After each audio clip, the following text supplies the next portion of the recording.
The battle over raising the country's debt ceiling is delayed, not over. The government faces another potential shutdown in December. House Democrats are holding up President Biden's infrastructure legislation. The Democratic Party is still at loggerheads over how to structure its domestic policy bill, and the Republican Party has its own divisions, such as the ongoing clash between former President Donald Trump and Senate Minority Leader Mitch McConnell, which ramped up this week. Every separate piece of legislation, and all the major players who want and don't want them, are intertwined. So, here is a rundown of the most important of those players, and what they want out of it all. President Biden. What he wants: 2 big legislative wins, a bipartisan infrastructure bill and that big domestic policy bill that could remake America's health care, climate and social safety net programs, while raising taxes on the wealthy and corporations to pay for it all. The latter bill, especially, would be the capstone of Democrats and Biden's agenda. Charles E. Schumer. What he wants: to thread a legislative needle and deliver Biden's agenda, while keeping the government open and paying its bills as McConnell tries to foment chaos and obstruction. Senate Majority Leader Charles E. Schumer, DNY, notched a temporary win this week when McConnell suddenly offered a path to raising the debt ceiling. But only until December, so this fight is going to happen all over again during the holidays. Nancy Pelosi. What she wants, more than anything, House Speaker Nancy Pelosi, D. Caliph, wants to pass this spending bill that would expand the federal safety net in big ways. While the legislation could still be scaled back dramatically, major proposals include universal pre-K, free community college tuition, expanded Medicare, major climate change initiatives and potential changes to immigration. Mitch McConnell. What he wants: the majority in the Senate back. That's a possibility, especially if he can make Democrats' domestic policy bill politically toxic. In part because the legislation is so sprawling, and in part because some of the major items are quite popular, Republicans have yet to settle on a specific attack on it, other than calling it a reckless tax and spending spree, and seeking to connect it to rising inflation.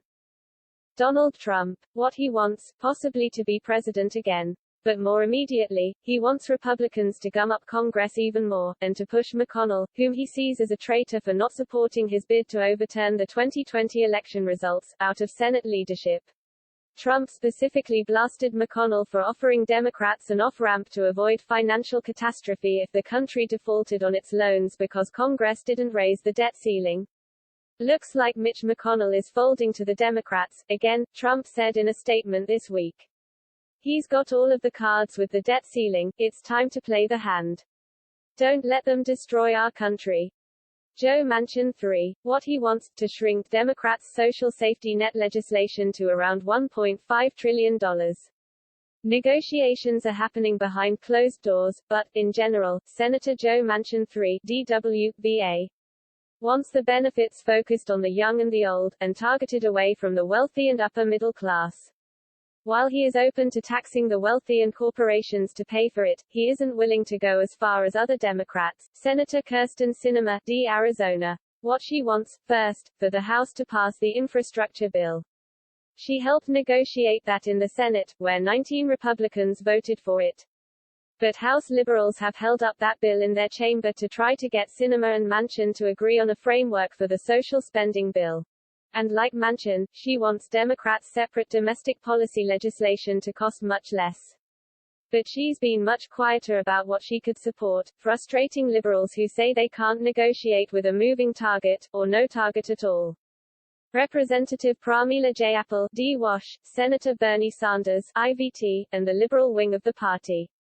What they want: the centrist Democrats, particularly in the Senate, to get behind $3.5 trillion in gross spending, and ideally not a penny less.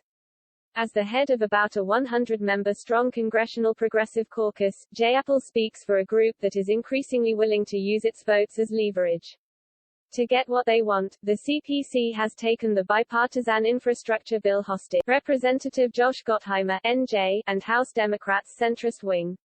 What they want: a vote on the infrastructure bill post-haste, which they didn't get.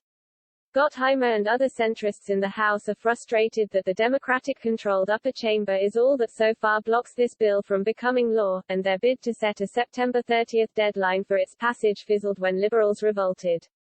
The Senate passed it this summer. Biden wants to sign it, but Pelosi has yet to bring it up for a vote. The collapse of the September 30 deal has left the centrists' influence in doubt.